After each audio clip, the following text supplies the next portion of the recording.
Hello and welcome to Competology academy. और आज हम लोग डिस्कस करेंगे कि चाइना के अगेंस्ट में कोरिया में प्रोटेस्ट चालू हो गया है। तो ये प्रोटेस्ट क्यों हो रहा है, चाइना से आखिर क्या दिक्कत हो रही है कोरियंस लोगों को, और क्या ऐसा किया था कोरियन गवर्नमेंट ने, क्या ऐसी चीजें हो रही थी जिसके कारण कि गवर्नमेंट के अगेंस्ट भी वहां पर प्रोटेस्ट हो रहे हैं और चाइना के अगेंस्ट भी प्रोटेस्ट हो रहे हैं, और ये टाइम एंड अगेन होता जा रहा है। तो अभी देखिए इशू ये हो रहा है कि पब्लिक सेंटीमेंट मैक्सिमम कंट्रीज में चाइना के अगेंस्ट जा रहे हैं।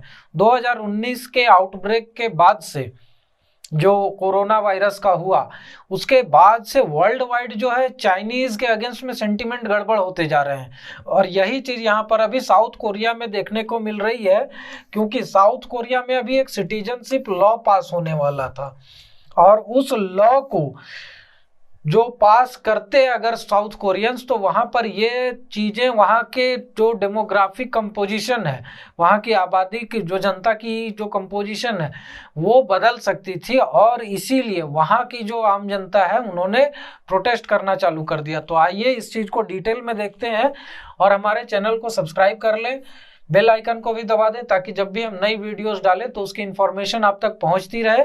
और ऐसी इन्फॉर्मेटिव वीडियोस लगातार हम लोग डालते रहते हैं, तो हमारे चैनल को सपोर्ट करें। My self Vidyanand Singh. चलिए शुरू करते हैं। तो देखिए सबसे पहले इशू क्या है कि साउथ कोरिया जो है वो अपने फ्यूचर के वर्किंग पॉपुलेशन को बढ़ाने की कोशिश कर रहा था। एक्चुअली यहाँ पर इशू ये हो रहा है कि ग्रेइंग ऑफ पॉपुलेशन हो रहा है साउथ कोरिया में भी, और यहाँ पे चांसेस ये है कि फ्यूचर में वर्किंग पॉपुलेशन कम हो जाए, और इसके डर से यहाँ पर ये लोग चाह रहे थे कि जो हमारी सिटीजनशिप लेने की जो प्रक्रिया है, जो वहाँ पर फॉरेनर्स जो आते हैं उनको जो सिटीजनशिप मिलती है उसमें थोड़ी सी ढील दी जाए, ताकि यहाँ पर बच्चों की आबादी, जो न्यू बॉर्न बेबीज़ की आबादी है या फिर जो 10 साल के एज तक की आबादी है वो बढ़े, और इन फ्यूचर वो वर्किंग पॉपुलेशन में कंट्रीब्यूट करे, वर्कफोर्स में कंट्रीब्यूट करे। क्योंकि देखिए यहाँ पर ग्रेइंग ऑफ पॉपुलेशन, जैसे हमने कि चाइना के जो पॉपुलेशन लॉज चेंज हुए थे उस समय हमने देखा था कि डेमोग्राफी में पिरामिड जो होता है, डेमोग्राफिक पिरामिड, तो ये नीचे का अगर ये ज्यादा वाइड है बेस, तो ये होता है 10 साल के एज ग्रुप का पॉपुलेशन, 0 to 10 साल के लगभग अगर मान के चलते हैं। ये ग्राफ आप अलग अलग स्लॉट्स में भी बना सकते हैं, उसके डिफरेंसेस आप अपने हिसाब से ले सकते हैं। और यहाँ पर देखेंगे आप कि जो यहाँ पर 20 साल से लेकर के 60 साल की जो एज ग्रुप होती है ये होती है वर्किंग पॉपुलेशन, ठीक है।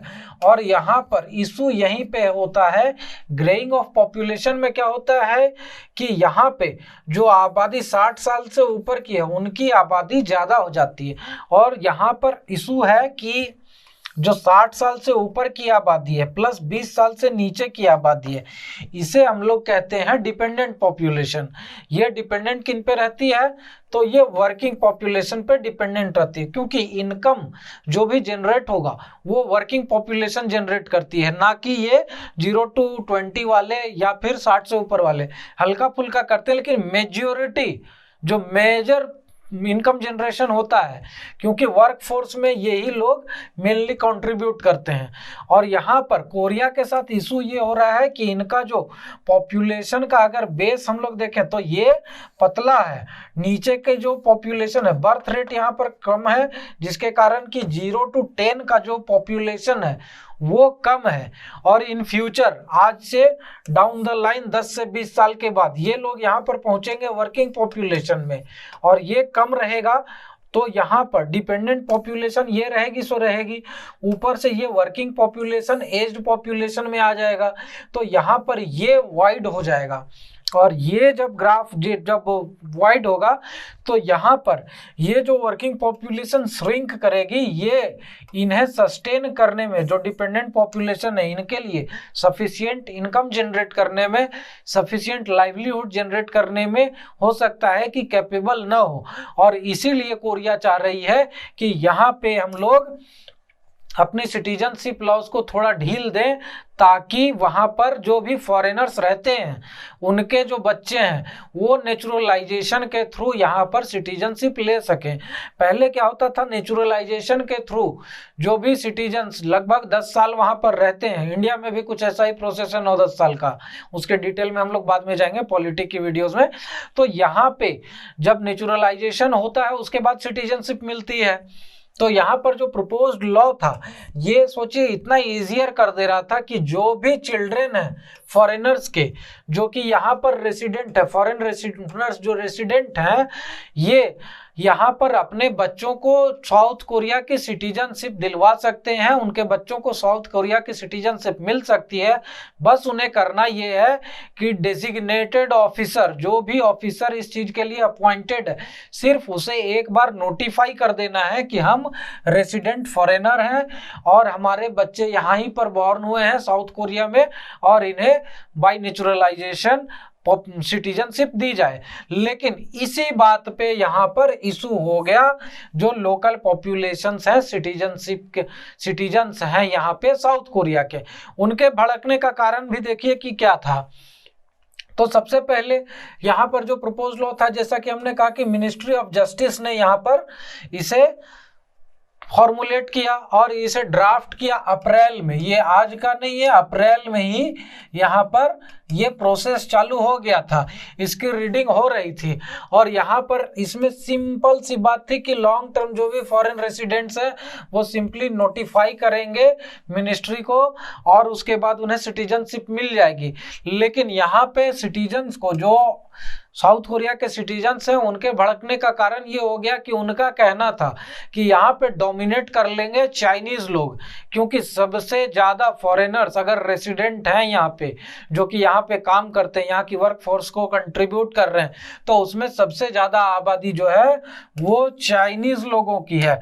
और चाइना के अगेंस्ट में सेंटीमेंट वैसे ही अभी खराब है। एक सर्वे हुआ था 2015 में साउथ कोरिया में, उस समय चाइना के against sentiment, anti China sentiment जो था वो 37% साउथ कोरियंस में था। लेकिन जब 2020 में आफ्टर कोरोना पैंडेमिक यही सर्वे हुआ तो यहाँ पे 75% जो कोरियंस है उनकी सेंटीमेंट्स यहाँ पे अगेंस्ट चाइना है। तो ये देख रहे हैं 5 साल में कितना बड़ा डिफरेंस आया है। और इसी के कारण कोरियंस यहाँ पर नहीं चाहते हैं कि चाइना को यहाँ पर ये लिवरेज मिले कि वो यहाँ पर अपनी आबादी, जो चाइनीज हैं, इथनिक चाइनीज हैं, उनकी आबादी साउथ कोरिया में बढ़ जाए और उसके बाद यहाँ पर वो लोग अपनी एक तरह से धीरे धीरे डोमिनेंस करना चालू कर दें और कोरिया और चाइना का जो अपना एक अलग सा रिलेशन है वो लगभग मेंडल हो जाए, वहाँ पर मिक्सअप हो जाए। जैसा कि हांगकांग में देख रहे हैं इंटरफेरेंस हो रहा है, जिनजियांग में हो रहा है। अगर साउथ कोरिया में भी चाइनीज पॉपुलेशन धीरे धीरे बढ़ गई तो इनका कहना है डाउन द लाइन 50 से 60 साल के बाद ऐसा हो सकता है कि यहाँ के पॉलिटिकल अफेयर्स में भी चाइना का इंटरफेरेंस बढ़ जाएगा। और इसी डर से यहाँ पे सिटीजन्स जो है ये चीज चाह नहीं रहे हैं। सेकंड थिंग यहाँ पर क्या है कि देखिए 2000 तक यहाँ पर क्या होता था कि नेचुरलाइजेशन के थ्रू सिटीजनशिप लेना यहाँ पर बहुत ही मुश्किल था कोरिया में। 2000 में सिर्फ 33 ऐसे पीपल थे, 33 ऐसे लोग थे जिनको कि नेचुरलाइजेशन के थ्रू सिटीजनशिप मिली थी साउथ कोरिया की। लेकिन यही 2020 का आंकड़ा हम लोग देखेंगे तो यहाँ पे है 14,000 and it is a huge number. और दिस प्रोसेस जो है, ये प्रोसेस जो है, इसका लिबरलाइज होने के कारण यहाँ से 2000 से लेकर कितना बड़ा जंप है आप देख लीजिए नंबर में, परसेंटेज वाइज में। और इसी चीज से डर रहे हैं क्योंकि यहाँ पे पिछले साल का जो डेटा है उसके हिसाब से यहाँ पे 58% इसमें से जो नेचुरलाइजेशन के थ्रू अब मिली है सिटीजनशिप, उसमें से 58% चाइनीज है।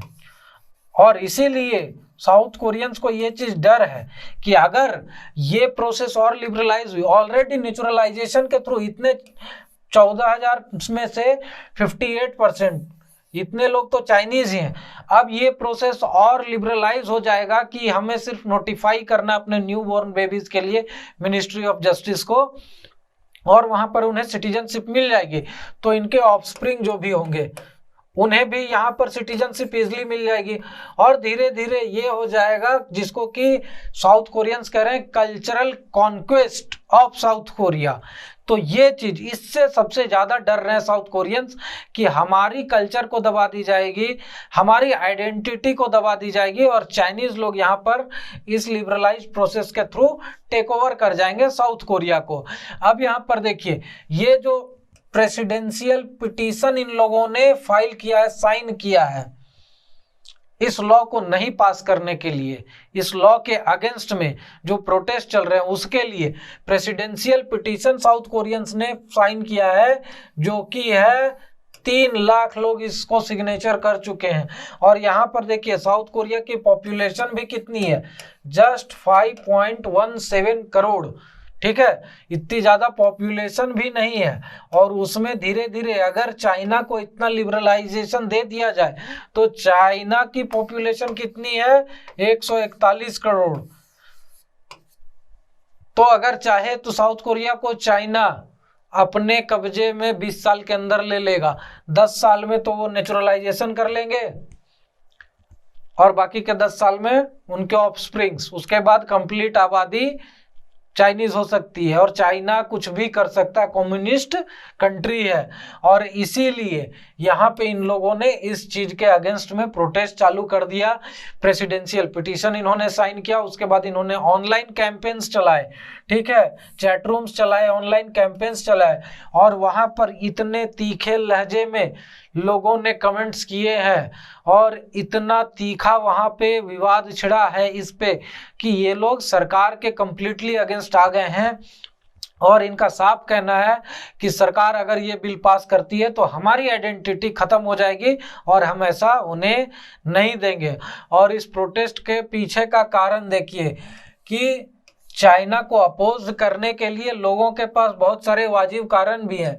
पिछले साल लगभग 3,930 ऐसे लोग हैं जो कि इलिजिबल हैं, जो प्रोपोज्ड चाइनीज लॉ है उसके तहत, कि जो आपके ऑफस्प्रिंग है उनको आप सिर्फ नोटिफाई करेंगे और उनको सिटीजनशिप मिल जाएगी।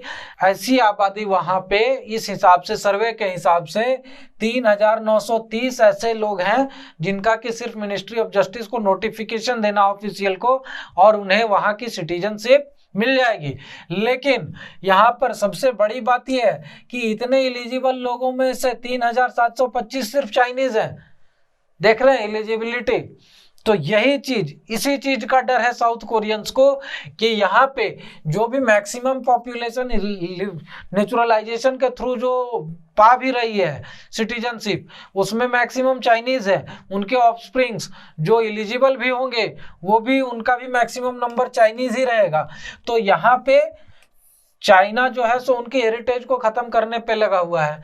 और यहाँ पे देखिए दूसरी चीज क्या है कि इकोनॉमिक बुलिंग ऑफ चाइना, इसके कारण भी लोग चाइना से खफा हैं। इकोनॉमिक एक्टिविटी में हमेशा चाइना जो है सो डोमिनेट कर रहा है। साउथ कोरिया के बहुत सारे ट्रेड और कॉमर्स की ऐसी एक्टिविटीज है जिसमें कि चाइना इंटरफेयर कर रहा है, उनके ट्रेड को हैम्पर कर रहा है। लो कॉस्ट मैन्युफैक्चरिंग के कारण साउथ कोरिया की अपनी एक्सपोर्ट कम होते जा रही है और इससे भी साउथ कोरिया के लोग खफा हैं बहुत बीजिंग से। और इसीलिए उनका कहना है कि वो इकोनॉमिक बुलिंग कर रहा है, सब्सिडी दे देता है अपनी कंपनीज को, लेबर लॉज के कंट्रोल्स वहां पर इतने ज्यादा हैं कि उसके कारण उनकी मैन्युफैक्चरिंग कॉस्ट ऐसे ही कम है। प्लस यहाँ पे आप और इनको लीवरेज देते जा रहे हैं, तो ऐसा नहीं होगा।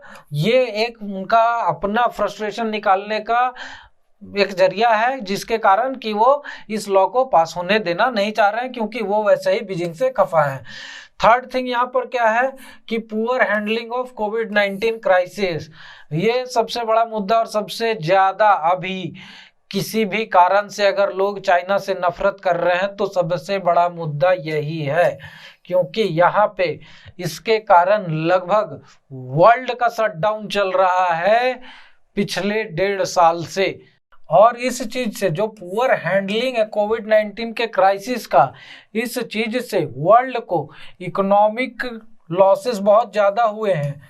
और पिछले जो यूनाइटेड स्टेट्स के प्रेसिडेंट थे डोनाल्ड ट्रंप, उनका तो कहना है कि लगभग 10 ट्रिलियन डॉलर का इन्हें नुकसान हुआ है वर्ल्ड वाइड। मतलब कि वर्ल्ड इकोनॉमी को 10 ट्रिलियन डॉलर के डैमेज का डिमांड करना चाहिए चाइना से, और इसके लिए फिर से भी वोकल होते जा रहे हैं। और ये चाइना के लिए बहुत ही अच्छी चीज नहीं है। और यहाँ पे यही चीज साउथ कोरियंस भी कह रहे हैं कि जो कोविड-19 क्राइसिस का जो हैंडलिंग था वो बहुत ही गलत था, अगेंस्ट ह्यूमैनिटी था। और ऐसी कंडीशन में अगर आप जो सिटीजनशिप लॉ ला रहे हो उसको चाइनीज अगर डोमिनेट करते हैं तो ऐसे ही इनह्यूमन एक्टिविटीज यहाँ पर भी शुरू हो जाएंगी।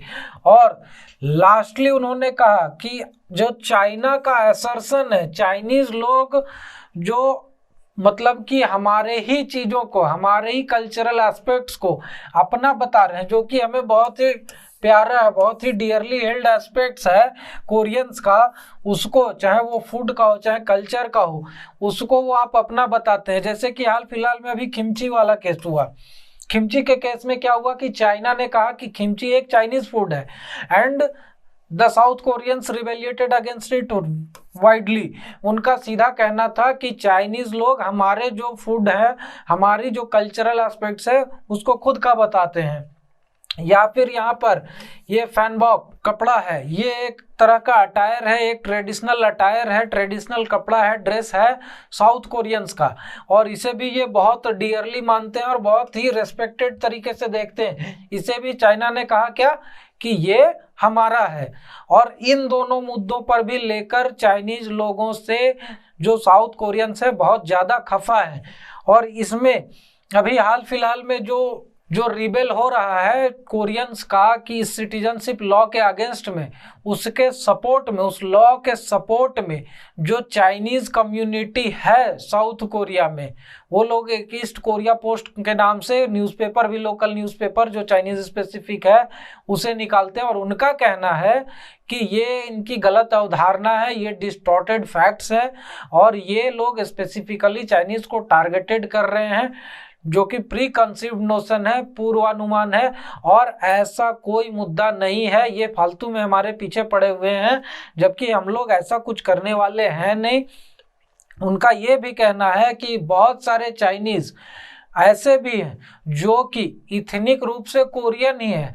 वो लगभग 100 साल पहले, बहुत सारे ऐसे कोरियंस थे जो कि 100 साल पहले लगभग, जब जापान ने कॉन्क्वेस्ट किया था कोरिया का, लगभग first decade of 20th century, 1900 के पहले दशक में यहाँ पे जापान ने कॉन्क्वेस्ट किया था कोरिया का। और उस समय बहुत सारे कोरियंस जो थे सो भागकर चाइना चले गए थे।